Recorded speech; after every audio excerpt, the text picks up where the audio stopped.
Kita punya trauma, entah itu fiktif, entah nyata, entah apalah. Kita punya trauma kasus Siti Jenar.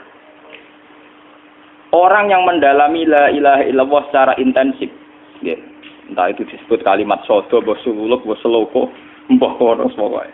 Orang yang memahami la ilaha illallah secara intensif, itu pasti menuju ilmu hakikat. Dan menuju ilmu hakikat pasti ngalami hakikat yang khoyali. Ini rungokno tenan iki. Hakikat yang nopo? Khoyali. Dan hakikat yang khoyali ini mulai menipu. Ya, kalau sudah begitu ruwet. Misalnya ngeten nggih.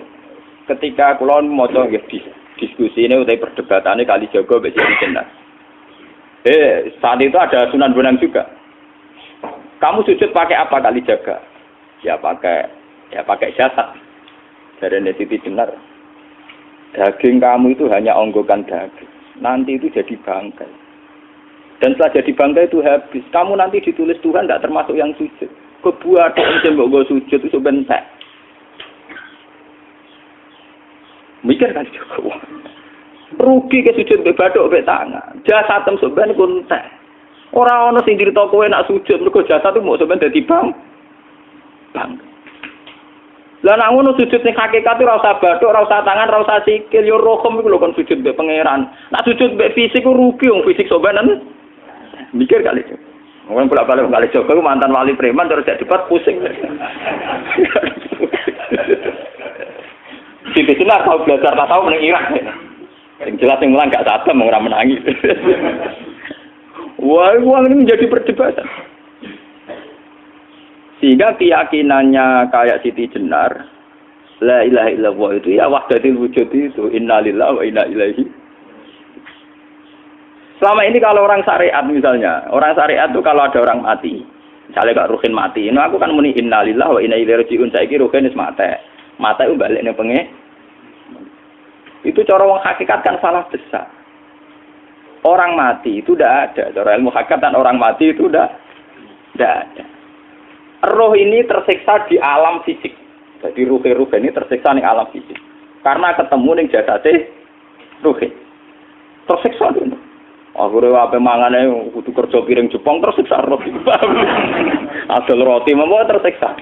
Misalnya kiai pemangan adalah kudu pidato 2 jam bareng tersiksa. Roh kenapa? Tersiksa. Mergo roh ora buta mangan, ora buta ngombe, tapi gara-gara melok fisik. Paham ya? Lho ini tenang dia warai ya bener. Lah kula boten. Sampeyan betul lho guru waras maksudnya nggih. Artinya waras secara akademik karena ada referensi, ada marojek nggih. Waras secara hakikat. Kula niku umpama rasake sampeyan wis ilmu hakikat. Artinya saya juga ngalami ilmu hakikat. Lan ketika sing aran hikam wong ora tau mukasafah ora jadi ulama. Entah sekian detik ulama itu harus pernah mukasafah. Biar merasakan ilmu nopo ada. Tapi ilmu hakikat itu bisa dilogikakan sebelum sampean sampai secara musyahadah. Paling enggak bisa sampai secara logika. Manusia itu mulai Nabi Adam sampai sekarang itu kan punya roh dan roh itu tidak makhluk. Ya, roh itu tidak makhluk. Ketika roh itu diletakkan di jasad dia itu tersiksa. Karena ketika dia ke jasad fisik namanya mengalami keterpisahan dengan yang abadi. Dia ini ning jasad fisik tersiksa. Karena dia harus di alam yang kasat mata, alam mulki. Tersiksa. Ketika dia tersiksa, melok ruhin, akhirnya dia mangane kangelan, akhirnya lesu mangan. Padahal roh gak butuh mangan, perlu dicatat roh gak butuh. Ya ora butuh gunung kidul barang, kan roh ora butuh rapi. Paham kan? Ya ora butuh cinta, ora butuh pegatan, ora butuh macam-macam. Paham? Tapi karena dia nemplek jasad sing butuh mangan, butuh rabi, butuh wedoan macam-macam. Akhirnya roh tersiksa. Suatu saat kalau roh ini dalam bahasa manusia mati, ini dalam bahasa manusia mati. Ini hakikatnya roh itu tidak mati, dia kembali ke habitatnya. Ini disebut innalillah. Kita ini dari awal ya dengan Allah. Wa inna ilaihi juga kemudian nanti kita pasti kembali ke Allah. Dan itu diyakini betul oleh orang wahdatul wujud. Jadi kalau roh mati itu ya tidak ada mati.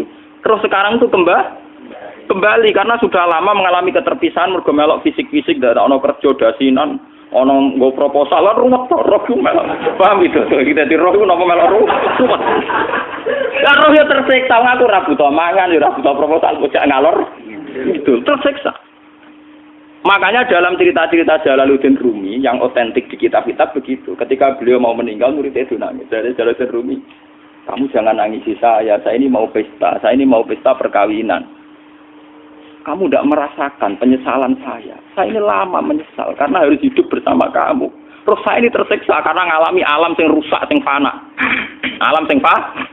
Harusnya roh saya itu di alam abadi, bukan di sini. Maka jangan tangisi kematian saya. Kematian saya adalah kembalinya roh ke habitatnya. Semenjak itu kematian dianggap malam perkawinan karena roh kembali. Walhasil ngono iku cara ilmu tasawuf bahasa Arab jenenge wahdatul wujud, kena Jawa Yogyakarta Solo keadaan niku jenenge manunggaling kawula. Mergo sing rawan ngono rugen to, Pak. Nek iki tak terangno detail. Dadi bathuk mesti iki buku sujud kan niku sampeyan ilang. Dadi seksine ora ono cara teorine sinten Siti? Rugi kowe. Bukan jadi ya kentur.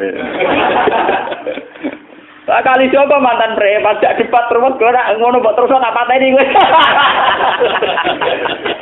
Lah debat iki biar ra iso. Premane kumat. Ya ta preman jak debat ilmi. Ngono ku model. Kali Joko yo ora salah, dhisik Sayyidina Umar nggih ngoten. Umar sahabat top, lha sik debat atau milih tak patenane ya Rasulullah. Gak iso dene ilmiah. Mantar preman pasar rukat terus jadi sahabat top. Debat yang milih mate. Ada wonten cerita wong Yahudi njaluk keputusan Nabi. Bareng wis diputusno Nabi cek mamang. Ndak tenang keputusane ngono dalam sengketa duniawi. Bariku takok ya Ali. Ya Ali, aku mau sowan ning Nabi Muhammad. Dikai keputusan tapi mamang cara kowe pilih. Sampai Ali dikai keputusan persis kanjeng Nabi. Cek mamang neh takok Umar. Apa marah kok mau sing gone Muhammad, gone Ali, iki keputusan kok mamang, Mar. Cara kowe piye? Urusan dunya. Enteni iki. Entah dia melepuh buat apa? Uang diputus Nabi ora mar. Buat mati. Awe. Mereka mantan apa? Cara mantan intelektual kan ya wajar nggak uji kok percaya Nabi.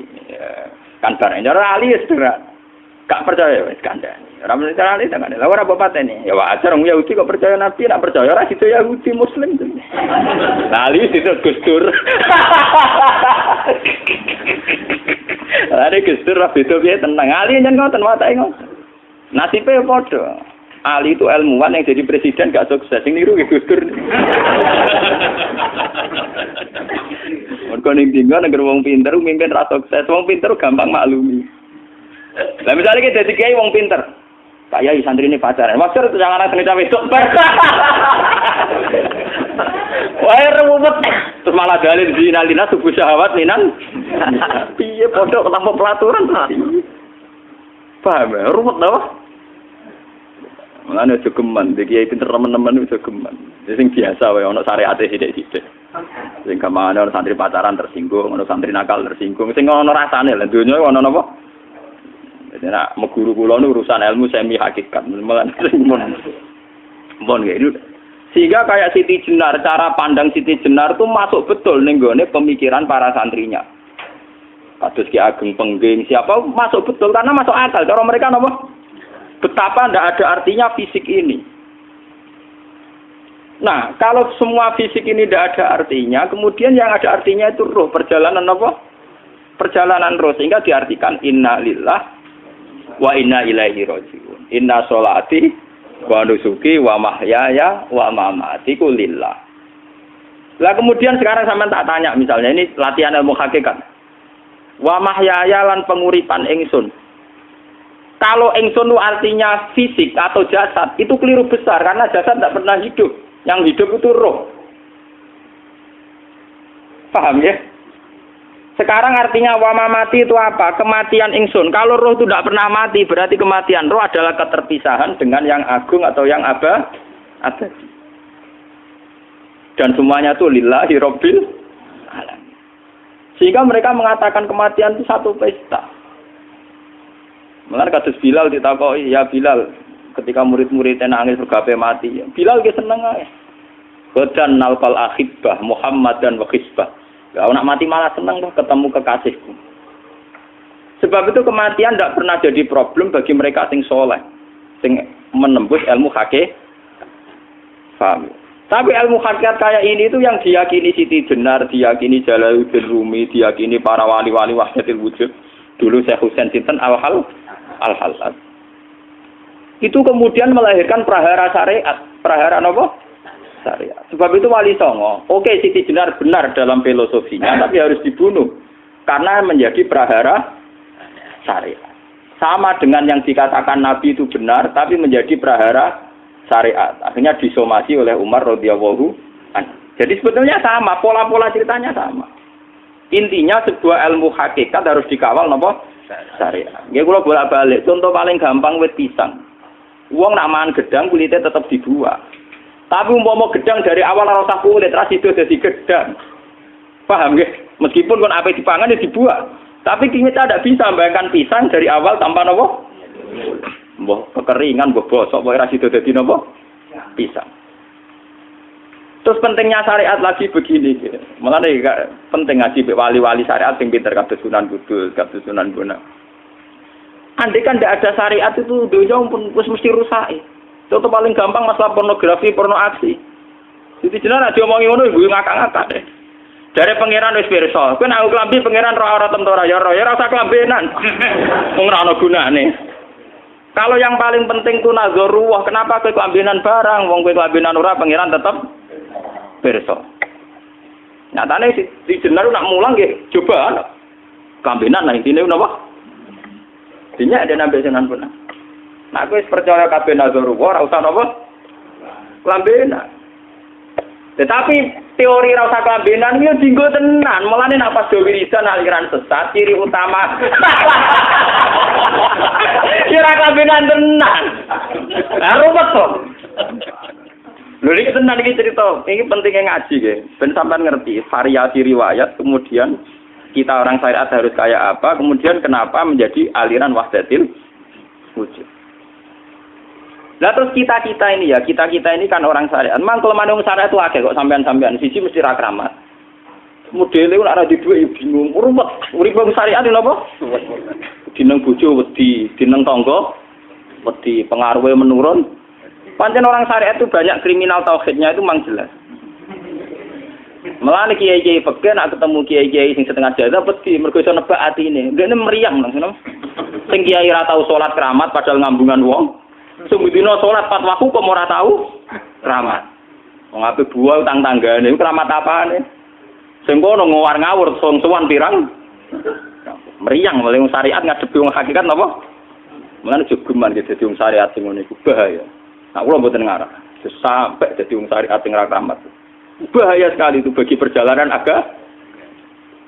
Kalau sering ketemu kiai-kiai yang terkenal keramat di Juwaduk tiang-tiang hakikat. Ditantang kanca-kanca kula wani, nah tantang aku tetep rawani kok. Mikir deh.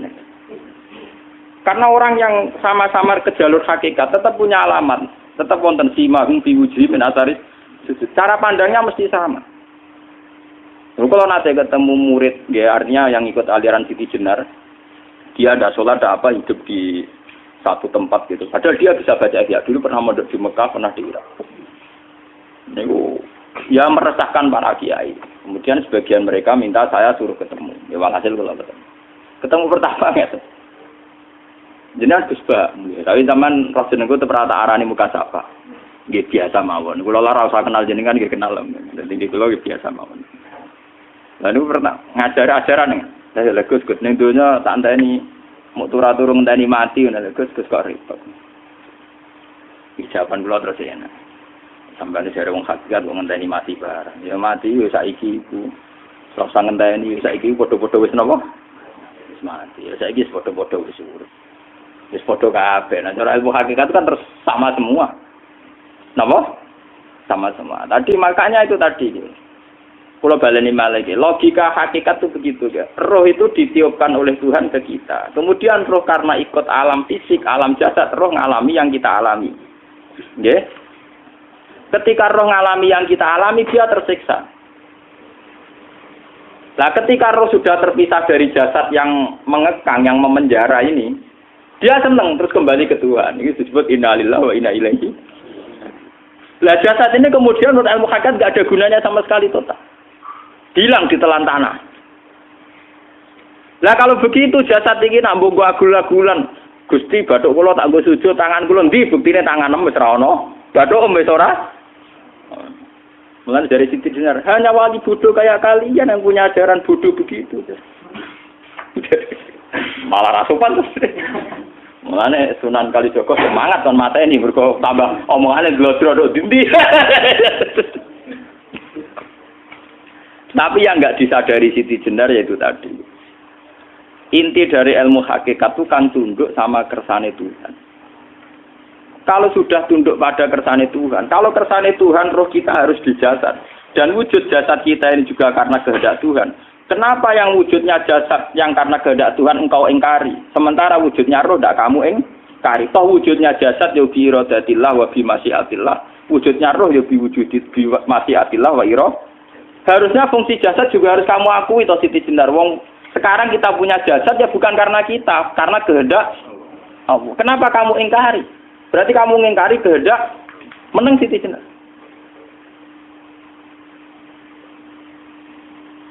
Makanya hakikat yang pertama saya itu pasti khayal. Lah Siti Jenar itu hakikatnya baru yang sampai khayal itu. Jika dia tersesat. Sebetulnya kalau sudah hakikat beneran itu tidak perlu khayal begitu. Artinya tidak perlu khayal. Jasad kita sing senajan ora ana gunane ini. Tetep piye wae wujudnya karena kehendak Allah. Juga kita harus terima.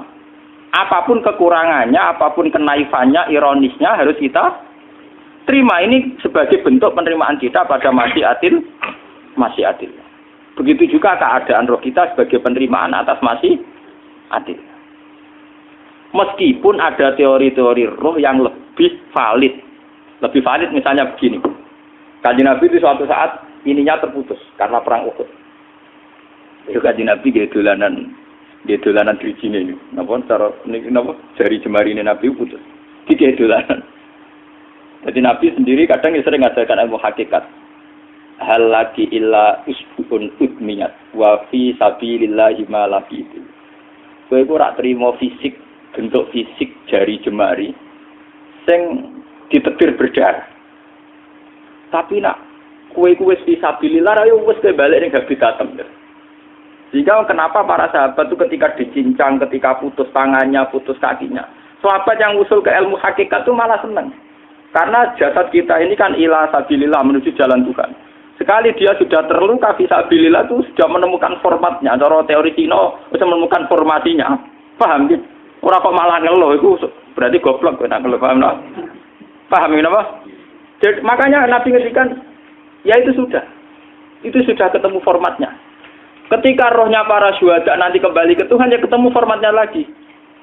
Itu disebut wala taqulu lima yuqtalu fi sabilillahi amma. Dia tidak mati sesuai formasi awal, yaitu roh kembali ke Tuhan dan jasad ikut mengawal. Nah itu Nabi kadang ya pakai ilmu hakikat begitu. Mulane kula bolak-balik matur, kula nunggis mulai umur 20 tahun napa pinten. Kula ngasih nggih gadah penyakit dan ekstrim penyakit saya. Sampai saat ini kula nak ngobatno ndak lebih 50% nggih karena saya tetap berpikir. Misalnya cara syariat kan berubah, tapi cara hakikat apa betul keberadaan saya di alam ini penting. Sehingga aku kepengen urip tak bela-belani ngantek atusan juta. Jangan-jangan penting mati ikuti bang uripku. Lah nak ngono lha apa tak bela-belani? Entek atusan juta. Jadi misalnya kita berobat ya mau ya dari nabi kan berobat ya berobat. Pokoknya kita Islam ngasih mau geruda-gerudu kadang orang paham. Sekali kamu mengamati dengan sisi hakikat. Coba sekarang sampean pikir, coba sekarang nggak pakai logika hakikat, pakai logika syariat saja. Saya ini misalnya asetnya 10 juta, misalnya, saya punya aset 10 juta. Tapi misalnya aku rugi nawan atau dipengaruhi di masa depan sama nih, kalau kulo kan soalnya cara teori di masa. Misalnya kulo rugen, artinya kere di duit 10 juta aset. Tujuan saya sembuh kan supaya aku iso sembuh sehat, engkau iso kerja untuk anak. Tapi karena saya sakit nanti operasi tidak 10 juta. Operasi tidak 10 juta. Wong aku repera mesti iso marisi anak. Apa meneh nak duit 10 juta tak ada gue berobat malah jelas ra iso marisi. Lah nak ngono penting matiku ya dibanding 10 juta. Karwan iso diwaris langsung. Sementara anak aku mari dibiayai 10 juta, rong mesti mari 10 juta mesti entek. Artinya tidak ada jaminan kalau berobat itu secara visi ke depan lebih baik. Soalnya malah ngentekno donya, nggak jelas akibat positifnya. Misalnya tetap lumpuh, duwe entek. Teori loh, Bapak, artinya apa? Teori hakikat tetap lebih benar bahwa hidup itu tidak ada artinya, semua itu tidak ada artinya. Berobat apa enggak berobat semuanya tidak ada arti. Teori loh gini. Sehingga kalau kita tengah-tengah aja tengah-tengah, kados kula misalnya lara nggih berobat. Gusti separuh kula nglakoni syariat, tapi sebagai kula ulama fikih iki separuh kula lakoni napa? Jadi kula tetep mboten ngarah obat 100%. Tapi orang ngarah berobat wong kula tiyang napa? Syariat. Tapi memang faktanya itu begitu. Cara Kanjeng Nabi kadang Kanjeng Nabi berobat. Kadang Kanjeng Nabi wis nikine tercincang digeguyon. Wahal lagi illa usbuun utwiyat ke ora kok driji sing gak melok-melok. Nah, bukti bahwa jasadnya begitu tidak penting. Kayak Sayyid Hamzah. Menurut Sayyid Hamzah nganggep wahyu bentone ra karuan. Kalau teori Siti Jenar itu benar, teori Jalaluddin Rumi benar teorinya lho, ora kok ra salate lho nggih, maksudnya kok nganut ra salate. Benar cara analisis roh. Ketika Sayyid Hamzah dinyatakan mati oleh manusia, oleh hukum manusia dinyatakan mati karena dia sudah tidak bergerak. Dalam teori hakikat kan rohnya Sayyid Hamzah sudah fi khawasili tuyurin khudrin. Rohnya sudah diambil Tuhan, tidak mati. Paham ya? Ketika rohnya Sayyid Hamzah sudah diambil, jasad ini sudah tidak punya rasa. Sekarang secara syariat kasat mata kita tahu, wong jasad nak diinfus, di sayat-sayat dioperasi ora krasa. Apa meneh saiki ruhe wis bisa.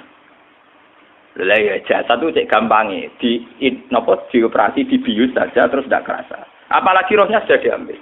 Lah saiki bayangkan, ketika Sayyid Hamzah itu sudah di atas, niku kira-kira delok wahsi ra wong bentuk. Lho wong kok baca igabus. Ketika jasad benar-benar tidak penting, kemudian jasadnya Sayyid Hamzah kan dicincang oleh wahsi.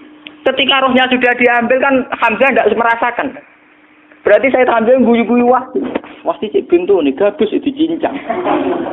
Paham ya? Lho niki tenan. Artinya ketika pandangan manusia iba kepada Sayyid Hamzah karena dicincang, dimutilasi oleh wahsi. Wahsi tidak mengalami Pak Sinten, Sayyid Hamzah tidak mengalami apa-apa karena rohnya sudah bersama Tuhan. Dan iso wae Sayyid Hamzah malah guyu-guyu wahsi. Cek gobloke. Gabus kok dicincang. Lah nak ngono rak mirip, makanya nggih. Dalam hal ini itu dalam teori roh itu sebetulnya Siti Jenar tidak sesat dalam teori roh. Tapi jangan katakan itu penemuannya Siti Jenar. Siti Jenar itu terlambat. Sebelum itu ada Husain Al-Khallas, sebelum itu ada Jalaluddin Rumi, sebelum itu juga ada sahabat, ada nabi. Cuma cara aplikasinya Siti Jenar melenceng. Jadi jangan katakan kok tak kampus-kampus, itu pendapat Siti Jenar itu malah goblok meneh. Siti Jenar itu wis anut, paham nggih maksud apa? Wis anut. Nah, teori yang sama terjadi pada Yesus Kristus.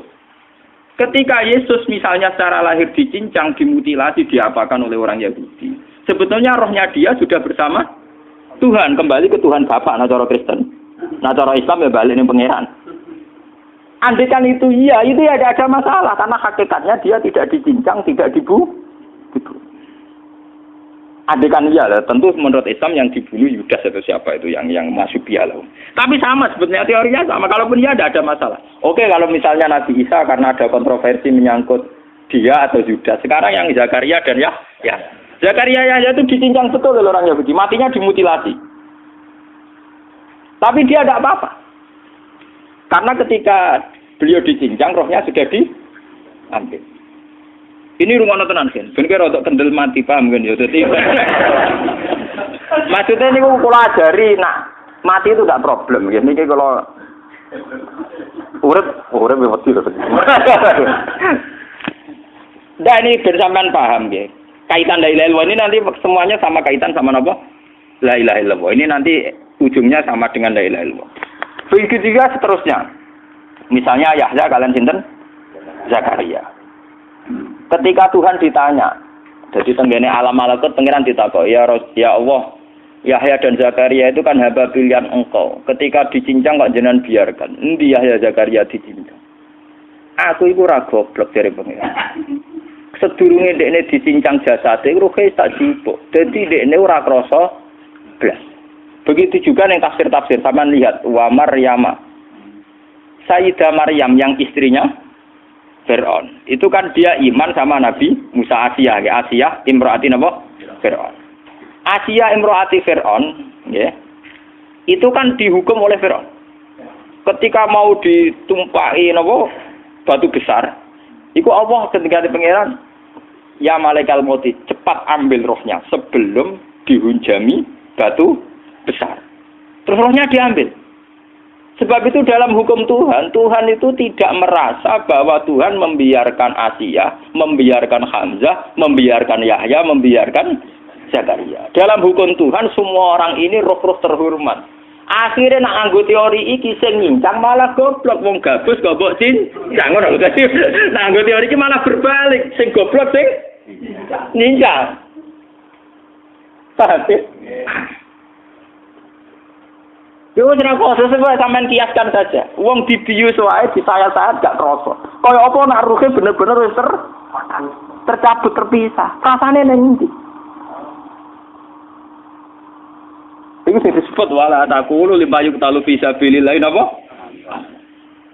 Lah kemudian roh ini kemana? Nah, roh itu sudah menyatu dengan kalimat tauhid. Mesti roh itu bersaksi la ilaha illallah. Itu sing disebut ning alam roh ketika Allah tanya alastu bi rabbikum mesti qalu bala. Mesti mereka jawabnya napa? Bala. Karena alam roh tentu lebih mudah bersaksi akan keberhadiran dan keeksistensi Tuhan Allah Subhanahu wa taala.